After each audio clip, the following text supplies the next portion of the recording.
हाय दोस्तों, सभी श्रोताओं को हमारे ओर से कोटि कोटि प्रणाम। मैं आप सबों को एक आवश्यक सूचना देना चाहता हूं।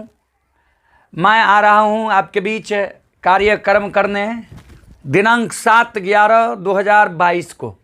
जी, ये धर्मनारायण शाह, पिताश्री शिव कुमार शाह, ग्राम निगमा, पोस्ट सरौती, प्रखंड घोघरडीहा, जिला मधुबनी।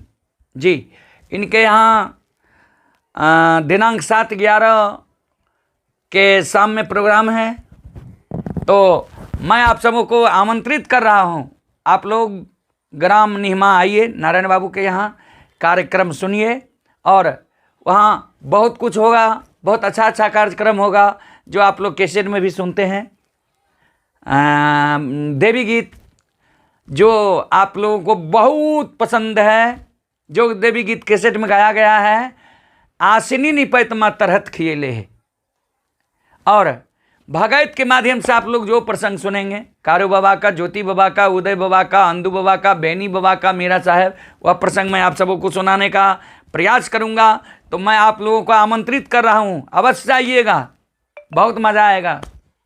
जी, ग्राम निगमा नारायण बाबू के यहाँ 7 नवंबर को आना नहीं भूलिएगा। धन्यवाद।